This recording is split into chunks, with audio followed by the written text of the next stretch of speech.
Oi, tudo bom? Me chamo David. Sempre fui católico a minha vida toda, até onde eu sei, né? Pelo conhecimento que eu tenho pela minha família, pela vivência dos meus avós, dos meus pais. Fui criado com todo esse cuidado, com todo esse esmero, né? De que Deus, ele criou uma só religião, que a católica é a fundamentação para tudo na nossa vida. Em cima disso tudo, eu criei laços muito próximos, que são os laços familiares, é o que mais importava para mim. E de lá para cá, como é que eu posso lhe dizer? Eu tenho abraçado a família diferentemente do que todo mundo faz, né? E talvez por esse super cuidado eu talvez tenha dado alguns deslizes na vida. A minha avó, ela sempre foi o tipo de pessoa, a minha avó por parte de mãe, é uma pessoa que eu sempre tive um apreço, um carinho, uma atenção muito grande, é tanto que eu cuidei dela até a sua morte. E ela era ministra da Eucaristia, e minha mãe se espelhava muito nela. Depois que ela faleceu, eu perdi um pouco meu norte, né? Porque a única fonte que eu tinha para ir para a igreja era com ela. E de lá para cá minha mãe vinha tentando me resgatar, me puxar para a comunidade, para grupo de jovens e tudo.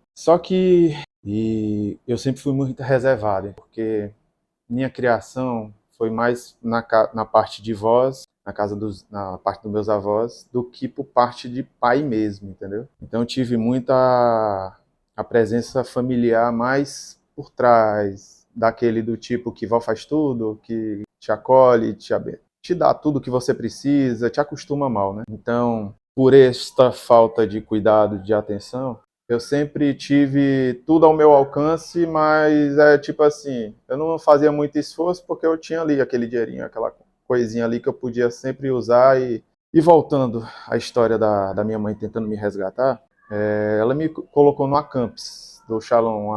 Eu tinha por volta dos meus 17, 18 anos. Isso foi mais ou menos em 1999, ou por aí, 98, não estou lembrado mais meio ao certo. Mas durante este acampes, eu fui como qualquer outro jovem que vai para um acampamento que, pelo amor de Deus, pensa só em pegar mulher, conhecer e fazer bagunça. Mas o finalzinho, na parte da efusão, né? Tive meu primeiro repouso, tive meu primeiro contato com o Espírito Santo, e aquilo ali me tocou bastante. Só que, vamos recapitular um pouquinho, eu não tive aquele apoio, né?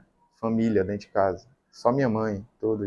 E o relacionamento lá de casa não estava 100%, nunca foi 100%. Então, essa parte do Acampes, essa vivência dentro de Shalom e tudo, me fez me conhecer um pouco mais, saber um pouco mais do ritmo católico, que é missa, oração, texto, comunhão, confissão. Mas não foi isso que me segurou. E eu comecei a me debandar um pouquinho, até porque o Acampes do Shalom, ele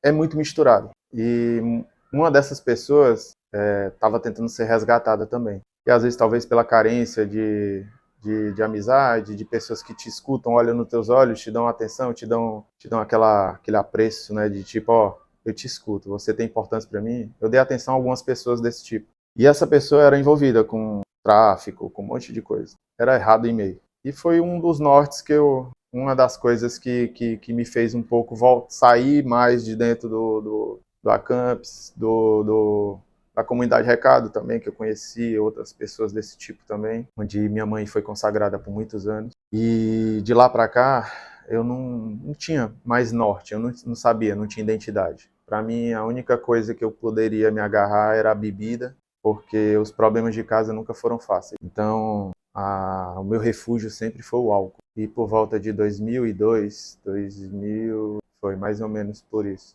nessa época. Eu já tinha uma galerinha aqui no bairro que era bem ativa, em farra, bebida, festa. Foi a porta de entrada, né? Onde eu conheci um rapaz, e esse rapaz me apresentou a droga pela primeira vez. E como eu queria me esconder, me ocultar em cima disso, bora, vamos embora. Comecei a usar. A gente brinca que bebida não faz mal, que isso, aquilo outro, mas faz. Faz bastante. É a porta de entrada para qualquer outro tipo de vício mais profundo, entendeu? De uma maconha, de uma cocaína. E eu fui usuário por muitos anos de cocaína. Muitos, muitos anos. Tentei disfarçar até o máximo, porque ela deixa rastro. Ela deixa algo como traços do tipo, tu coriza demais, uma falta de fome, uma falta de sono, irritabilidade, qualquer coisa tu se estressa, mas eu tentei segurar isso o máximo. E a minha vida nunca andava, nunca andava. Era sempre a mesma coisa. Se eu tivesse emprego, tanto faz. Era só para manter meu vício. Não tinha dinheiro para muita coisa. Nunca fui de cuidar da minha saúde. Andei com os piores tipos de pessoas que vocês podem imaginar. Vivi muitas experiências que eu não recomendo, porque a gente vê de tudo um pouco, porque com quem você anda, né? Me diga com quem tu andas que eu direi quem tu és, né? Eu acho, no, vou dar um toque assim, mas eu acho que meu anjo da guarda é o caba bom, porque me ajudou bastante. Meu anjo da guarda aí, eu digo que eu até brinco às vezes nas minhas conversas hoje, quando eu estou no meu momentinho ali e tal, que eu faço aquele momento de reflexão, introspecção, que eu digo, cara, ou tu deve ter muita raiva, ou tu deve estar rindo de mim, porque tu trabalhou, suou a camisa. Porque já fomos perseguidos dentro de carro, já fiquei dentro de uma casa onde só tinha tráfico, drogas, sexo, orgias, muita bagunça. Andei com todo tipo de gente, armado, desarmado, dentro de favela, dentro de bocada, traficante. E quem olha diz nada, né? Tudo tem um fim do poço, tudo chega a um ponto, tudo chega a um final. E no dia que eu não tinha mais, a situação foi ficando mais apertada no meu coração, o inimigo se aproveitando da situação. Foi onde ele agiu com mais força ainda, com mais intensidade. Me jogou contra a minha mãe, me jogou contra meu pai, contra meus irmãos. Eu me afastei da minha família, não queria mais saber de casa.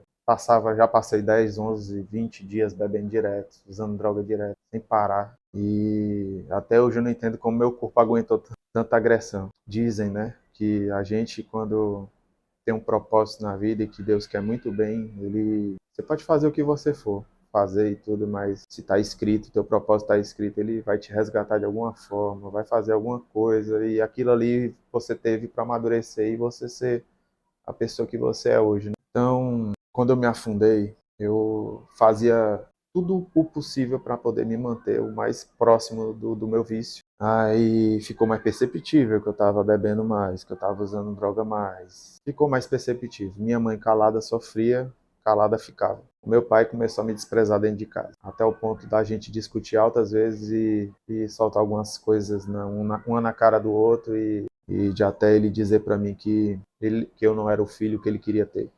Então, aí foi o fim do poço para mim. Aí eu me estressei com a minha mãe, gritei com ela várias vezes, cheguei a fazer ela chorar várias vezes, por diversas. E quanto mais eu fazia isso, eu achava que estava fazendo certo, eu estava me afundando ainda mais. E comecei a me desfazer das minhas coisas. É onde você, hoje, com a cabeça que eu tenho hoje, eu vejo que é dali para frente, só vai para trás. Se você não tomar um rumo, é só queda, queda, queda, queda, queda. E eu comecei a me desfazer, comecei a pegar, trocar produto, trocar as coisas lá de casa, comecei a me desfazer de coisas para poder manter meu vício. E foi ficando insustentável, até o ponto que minha mãe queria uma interdição, eu bati de frente e fui me embora. Saí de casa, não sei nem com que coragem eu tinha naquela época, que eu não entendi. Mas eu saí de casa. Nesse período que eu saí de casa, foi onde eu praticamente vivia mais dentro de uma favela, internado, usando droga, do que na própria casa onde eu tinha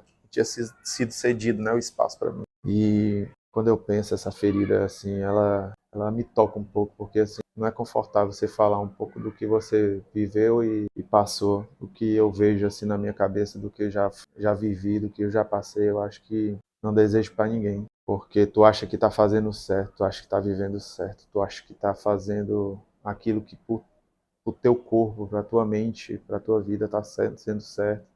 Só que tu tá só se iludindo e se afundando ainda mais. Nessa brincadeira, eu comecei a vender né, trocar minhas coisas e tal, até o ponto de eu negociar o meu celular que eu tinha na época. E eu tinha que pegar ele, porque poxa, o celular hoje você tem sua vida dentro, você tem toda uma história, facilidade de contatos, banco, aplicativos e tal. Hoje você tem um celular, hoje um mini computador na mão e você dificilmente você consegue viver sem. E minha mãe me socorreu a primeira vez, me socorreu a segunda, na terceira ela negou. Quando ela negou, eu entrei em crise. Pensei em roubar, pensei em fazer alguma besteira dentro de casa, levar uma TV, levar o step do carro, sei lá, fazer qualquer coisa para manter meu vício. E no meio da rua, eu senti essa necessidade tão forte que eu saí cego. Tipo, cara, o que é que você quer que eu faça? Eu tava pensando, né? O que é que você queria que eu fizesse para lhe ajudar a você, e você me ajudar? Quer dizer, eu já tava pensando em trabalhar, né, pro tráfico. E Não sei, não, até hoje eu tento raciocinar, mas não consigo. Mas no fundo eu escutei uma experiência que eu tive há muito tempo atrás. Vou parar um pouquinho aqui nesse ponto para a gente voltar, para vocês entenderem, tentar assimilar o que é que eu senti. Lembra do Acampes, daquela época e tal? Depois eu fui para a comunidade Recado. No Acampes eu tive minha primeira provação, minha primeira martelada no coração, dizendo, ó, tô aqui. Então eu tive a primeira vivência, o primeiro toque com o Espírito Santo.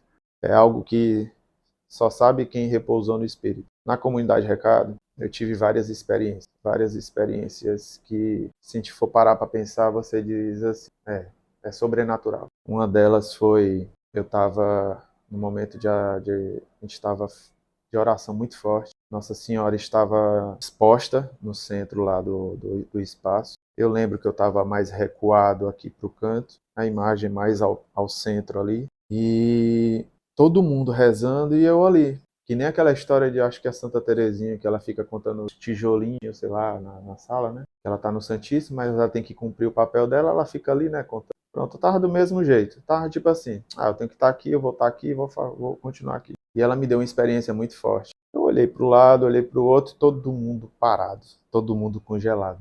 E eu sem entender. Aí eu olho para ela, eu vejo ela olhando para mim, a imagem olhando para mim. E eu sem entender. E eu olhava para lá, olhava para o lado, olhava para o outro e todo mundo parado, congelado. Desde esse dia, eu tive essa percepção de que Nossa Senhora queria cuidar de mim. Nesse mesmo dia eu sentia como se estivesse jorrando água aqui do meu. E eu não estava chorando, não estava fazendo esforço para nada. A água descia dos meus olhos de uma forma que só Deus para explicar mesmo. E eu passava a mão e não entendia, né? E sentia um calor, um afago, uma coisa tão boa no coração que me tranquilizava, mostrava como se fosse assim, ó, filho, tô aqui. Isso foi uma, né? Um segundo retiro que eu tive, lá no na própria comunidade Recado, eu sempre fui igual ao Tomé, um pouco não, acho que vou me exagerar, acho que eu sempre fui muito igual ao Tomé, e duvidou até Jesus mostrar que também ele é Deus. E em um momento lá, a nossa formadora, ela se vestiu de Nossa Senhora, e eu disse, senhora, se a senhora está aqui, me faz me sentir, faz-me sentir o que teu filho sentiu, o besta. Pra que fui falar isso? O povo diz, eu não lembro. Eu senti, mas eu não me lembro de como eu estava, assim, né, na posição. Me disseram como eu estava. Eu repousei no espírito, eu me senti dentro do útero de Nossa Senhora. Escutei uma voz e uma mão na minha cabeça, alisando como se estivesse alisando uma criança e ela falando ao meu ouvido, eu tô aqui, meu filho. E essa vivência foi até interessante, foi até legal. Que uma criança, ela não sabe andar, né? Quando ela volta, quando ela nasce, ela não sabe andar, ela vai aprender a andar, ela vai aprender a ter as primeiras experiências, os primeiros contatos. Eu fiquei horas sem andar, horas, por diversas vezes sem andar. Eu achava engraçado, eu ria, eu sempre fui brincalhão, sempre gostei de brincar, de me divertir. Eu me divertia com a situação. Ah, deixa eu lembrar, também lembrei de outra coisa. Minha avó, quando era viva, quem é mais antigo vai lembrar do padre Xeregato, lá da paróquia Nossa Senhora de Loreto. Tinha a mesma intensidade de público que o padre Alano tinha aqui para aquela época, né? Quando era missa de cura e libertação, vixe, lotava. E lá fora, desses meus questionamentos, eu vi o padre falando a homilia praticamente para mim, né? Eu ficava assim, senhor, se o senhor gosta de mim, por que o senhor não faz isso? Se o senhor tem esse olhar por mim, pela minha família, por que o senhor deixa acontecer isso? E vinha as pancadas. E eu, até hoje, eu não sei quem é esse cara, o nome dele, é desse frade, não lembro. Mas o padre Xeregato, na época, disse que ele falava com Nossa Senhora, que ele era um dos mensageiros de Nossa Senhora. E ele chegou brincando assim, na época eu era coroinha de lá também. Falou, meu filho, vá lá, fale com ele. E essa é uma experiência que eu acabei esquecendo de falar. E deu tá, beleza. Sentei no canto, na base aérea. Eles têm uma área mais recuada lá atrás, que só entra quem é da igreja ou quem é da própria base. E como eu tinha um fluxo, uma facilidade para estar ali, o pessoal me conhecia, nem me perguntava quem eu era, porque eu estava ali e tal.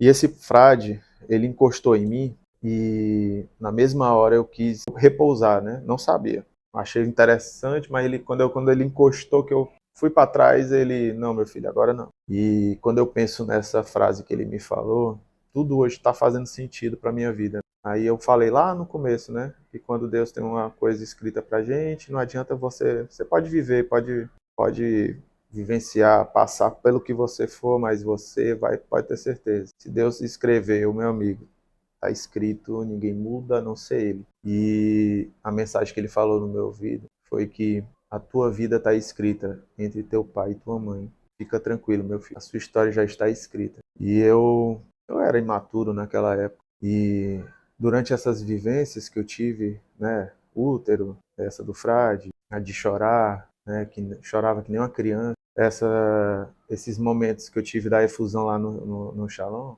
eu não tinha um amadurecimento hoje que eu tenho para absorver esse tal conteúdo, né, divino que foi me dado e ter discernimento do que eu tenho hoje. Então, voltando, quando eu estava quase me oferecendo para o tráfico, de pegar um carro para fazer assalto, fazer alguma coisa, eu senti uma trava em mim, como se não tivessem, como se não quisesse que eu continuasse andando. E eu senti uma coisa muito estranha no ambiente, chorava, não sabia por quê. E escutei uma voz doce e meiga no meu ouvido, falando: volta para tua mãe, meu filho. E eu voltei para casa.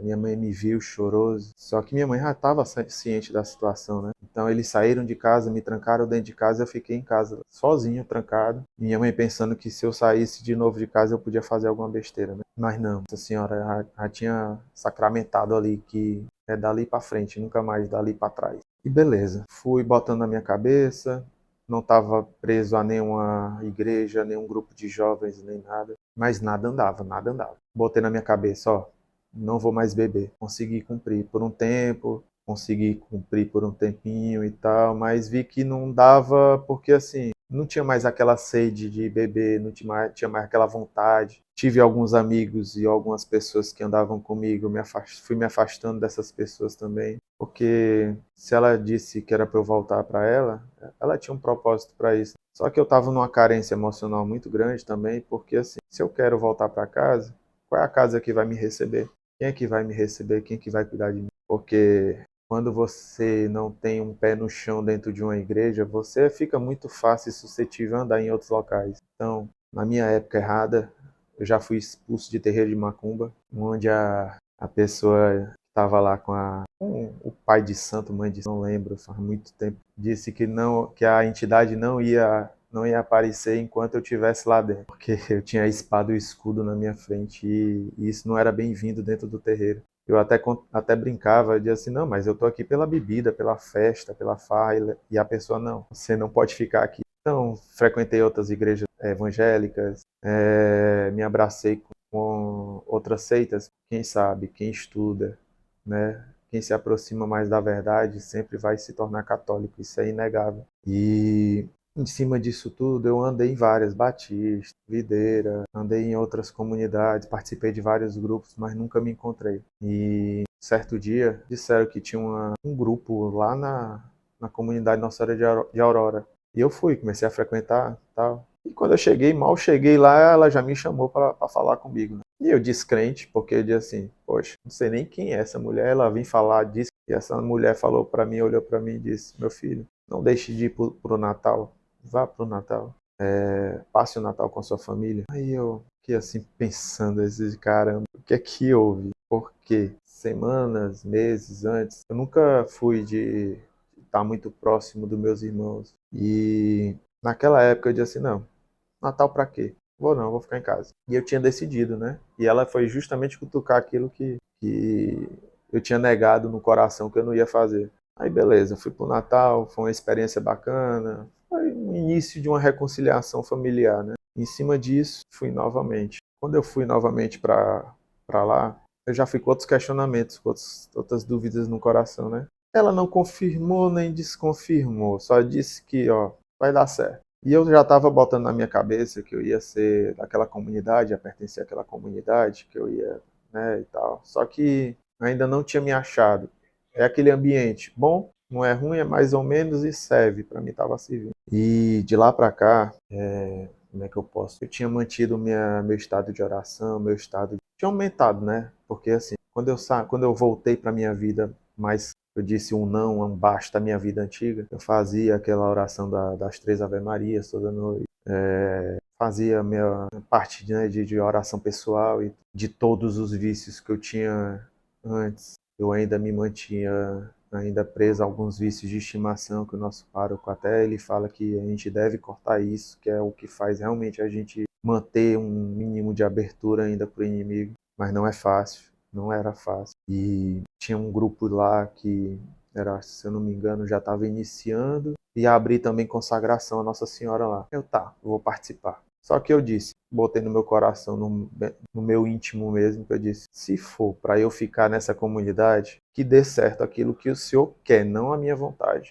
Mas eu gostaria de uma coisa mais fácil, até porque eu moro aqui na cidade dos Funcionários, Lagoa Redonda, lá do outro lado da cidade. Por mais que eu não quisesse ir, é engraçado, quando Deus tem aquelas coisas escritas na vida da gente, não adianta você vai para aquele canto. Então, se eu não tinha para onde ir, aparecia gente me ligando para me levar para lá, para me deixar em casa, para me buscar para isso, para me buscar para aquilo. Quer dizer, a oportunidade para não deixar de ir para a comunidade não era desculpa. Mas eu sentia, né, que no meu coração eu tinha que estar onde eu pudesse me sentar e dizer assim, não, aqui é minha casa. E apareceu um grupo aqui que eu não nem sabia que existia, que é a Obra Refúgio de Maria. Ela estava fazendo a consagração a São José. E eu dizia, tá, legal, mas e o que é consagração a São José? E eu fui estudar, né? E o Padre Paulo Ricardo, uma pessoa muito abençoada por Deus, ele tem um artigo sobre São José que eu recomendo que vocês façam a leitura. O que aconteceu? Ele é aquele santo que pouco lembrado, todo mundo sabe, mas nunca deram muita importância, entendeu? E ele foi a porta de entrada para mostrar que Deus está ali, que ele também não quer nada para ele, que ele não quer nada, que Nossa Senhora também me mostrou logo depois, né? Que ela não quer nada para ela, quer tudo para o seu filho, mas que eles são uns santos intercessores muito fortes. E eu pedia no coração, porque assim, pela vivência que eu tinha, eu não queria mais ficar pingando de canto em canto. Eu estava com meu coração já muito ferido, muito machucado e não queria ficar permanecendo naquele mesmo pinga-pinga de comunidade X, comunidade Y. E essa obra ela me acolheu. E eu sempre gostei de tecnologia, ficcionar de tecnologia e tal. Eu comecei a ajudar a comunidade nesse ponto. E o chamado da comunidade foi o que mais me tocou, né? Então eu disse, cara, massa. Mas será? Só que aos poucos eu não percebia. Mas aos poucos eu via que a paróquia Nossa Senhora da Glória ela acolhia de uma forma que ela vai te trazendo para dentro da igreja e você não é cansado, você não se sente solitário, todo mundo te recebe. E eu demorei um pouquinho para perceber isso aí, mas a primeira resposta que eu tive foi dentro da comunidade, onde eu sou vocacionado e graças a Deus hoje eu sinto que eu tenho uma família além da glória. Mas eu falei lá atrás, né, que nada dava certo. Eu estava desempregado um tempão. E quando eu dei um não para droga, para bebida, para tudo, eu também já falei anteriormente que lá em casa meu pai ele não tem sido muito legal. Hoje eu entendo e perdoei, hoje eu tenho um entendimento diferente do meu pai, entendeu? Porque criações, né, a vivência que ele teve, a educação que ele teve foi totalmente diferente e é justificável. Mas eu assumi o papel do homem da casa. Então eu comecei a trabalhar no Lago Jacareí, que a gente tinha um negocinho lá, que a tia socorreu a gente numa hora muito oportuna, graças a Deus. E eu assumi esse papel de homem da casa. Por quê? Porque eu não queria nada para mim. A minha mãe já me dava minha comida, já pagava as coisinhas que eu queria comprar, uma camisa, uma roupa, alguma coisa. E eu nunca, assim, dinheiro eu tinha. Dinheiro é quando você quer, somente para coisa errada, aparece aos montes. Mas eu nunca fui de ostentar. Lembro até de uma história que eu ajudei um rapaz na época de faculdade. Eu deixei foi meu cartão de débito do meu salário. Na época eu trabalhava até no cartório, que era um ótimo emprego que se eu tivesse levado a sério hoje, provavelmente eu estaria muito bem. Que eu deixei até com ele esse cartão, pelo simples do tipo, eu tenho como ter outra renda, outra fonte de renda, isso aqui vai ajudar mais ele do que a mim. Então, eu sempre tive isso na cabeça. E eu abracei essa situação lá no lago muito forte. E disse, se for para ser, pai, vai ser. Eu prefiro minha mãe sorrindo do que ela chorando hoje. Então eu abracei muito a situação do lago. Trabalhar com público nunca é fácil. Você chegar 2 horas da tarde, montar barraca, procurar vaga de estacionamento, montar os produtos, pegar chuva às vezes, aborrecimento, grito, enfim, não é fácil de trabalhar em comércio. Mas eu fiz isso na época da pandemia, até mais ou menos antes de hoje eu ser o funcionário que eu sou hoje da paróquia. Mas até lá, era isso que era a subsistência lá em casa, né? Era isso que estava dando, segurando a onda lá de casa. Só que no meio termo, a Glória veio me chamando também, né? Porque eu estava frequentando a consagração, estava abraçando e tudo. E hoje eu tenho a total percepção de que a paróquia Nossa Senhora da Glória, hoje ela é minha casa. Por quê? Porque sabe quando você olha para a mãe e você vê que a sua mãe está feliz onde ela está?